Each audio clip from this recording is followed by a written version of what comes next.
Halo teman-teman semuanya, berjumpa lagi bersama Anka. Mari kita belajar mol dan larutan-larutan dalam kimia.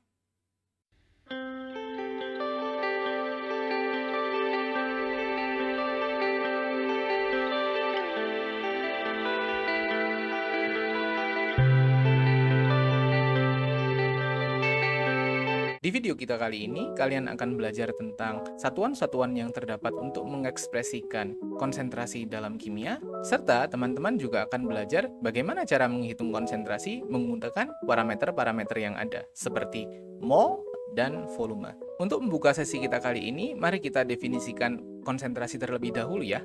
Menurut definisinya, konsentrasi adalah jumlah zat terlarut dalam 1 liter pelarut. Pelarut itu sendiri adalah cairan seperti air, etanol, dan cairan-cairan lainnya. Bahkan minyak pun di sini bisa dianggap sebagai pelarut apabila zat terlarutnya dapat terlarut dalam minyak itu sendiri. Konsentrasi sendiri dibagi menjadi dua. Yang pertama adalah konsentrasi massa dengan satuan gram per liter atau gram per desimeter kubik, sedangkan yang kedua adalah konsentrasi mol yang direpresentasikan dengan satuan mol per liter atau mol per desimeter kubik.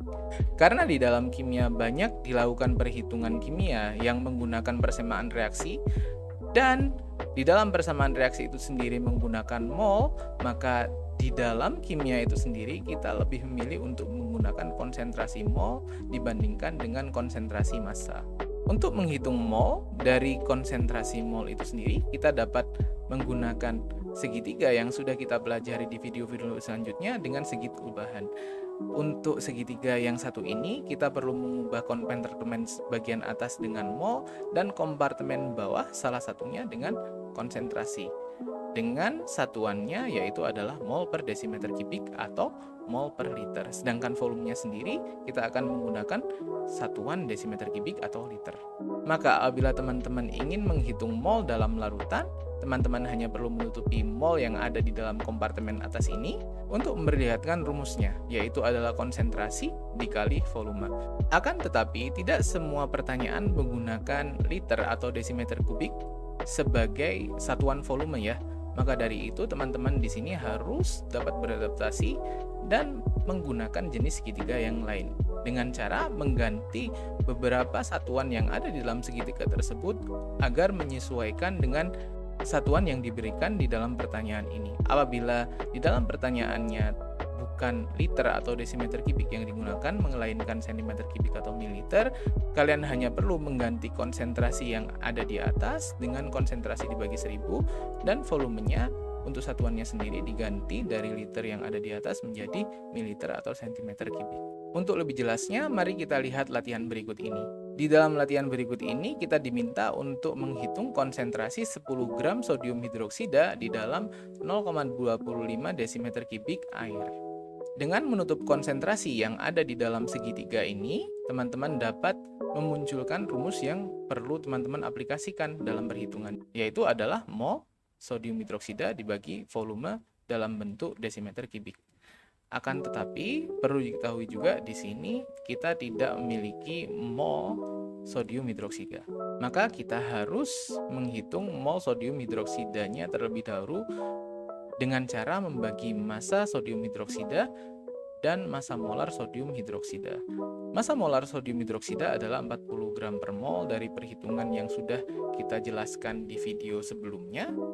Dengan ini diketahui untuk 10 gram sodium hidroksida di dalamnya terdapat 0,25 mol partikel sodium hidroksida. Setelah diketahui jumlah mol sodium hidroksidanya, kita hanya perlu melanjutkan perhitungan yang telah ada dengan cara membagi mol sodium hidroksida yaitu 0,25 mol dengan volume air yang diketahui di dalam latihan itu sendiri yaitu 0,25 desimeter kubik. Dengan ini bisa disimpulkan bahwasannya konsentrasi sodium hidroksida di dalam 0,25 desimeter kubik air adalah 1 mol per desimeter kubik.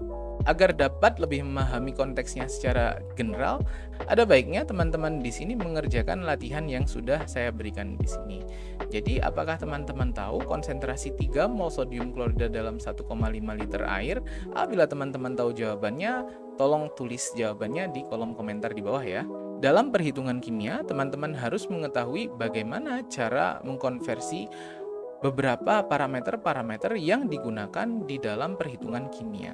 Setidaknya terdapat 4 parameter yang perlu teman-teman ketahui di dalam perhitungan kimia itu. Yang pertama adalah konsentrasi, yang kedua adalah massa, yang ketiga adalah volume gas, dan yang keempat mungkin tidak terlalu signifikan adalah jumlah partikel. Mengapa 4 parameter di atas itu sangat penting? Karena di dalam perhitungan kimia kita hanya menggunakan persamaan reaksi, dan di dalam persamaan reaksi hanya ada parameter yang disebut mol. Maka dari itu, apabila teman-teman ingin menghitung suatu perhitungan kimia, teman-teman harus bisa mengkonversikan 4 parameter yang telah disebutkan di atas menjadi mol. Sebelum kita menutup sesi, ada baiknya kita melakukan studi kasus yang dapat kita lihat di latihan berikut. Jadi sebelum kalian menghitung apa yang ditanyakan dalam latihan tersebut, ada baiknya kita menelaah dan memetakan apa yang diinginkan dan apa yang diketahui di awal dan di akhir suatu problem itu. Di awal terdapat volume gas yang bisa teman-teman lihat, dan di akhir ditanyakan konsentrasi H2CO3 di dalam 1 liter air. Untuk dapat menyelesaikan latihan ini, teman-teman perlu berpikir secara sistematis. Karena di awal pertanyaan diketahui volume gas, maka di sini kita perlu mengkonversikan volume gas tersebut menjadi mol, seperti biasa yang telah kita lihat di pola sebelumnya. Setelah kita dapat mol dari reaktan tersebut, kita perlu memproses informasi ini di dalam persamaan reaksi dengan cara menggunakan rasio dalam persamaan reaksi itu untuk mengkonversikan mol reaktan menjadi mol produk. Setelah dikonversikan menjadi mol produk, kita hanya perlu melanjutkan dengan cara mengkonversi mol produk itu menjadi konsentrasi atau yang ditanyakan di dalam pertanyaan itu menggunakan segitiga yang sebelumnya sudah kita pelajari. Dengan berakhirnya presentasi kita kali ini, teman-teman telah belajar mol dan larutan-larutan kimia. Serta teman-teman juga telah belajar relasi antara konsentrasi dan mol menggunakan segitiga yang sudah kita pelajari di episode-episode sebelumnya. Apabila teman-teman suka dengan video ini, tolong di-like. Apabila teman-teman ingin melihat video-video yang lain di channel saya, di-subscribe ya. Segala pertanyaan yang ada di pikiran kalian bisa dituliskan di komen di bawah. Dan sampai jumpa di video selanjutnya.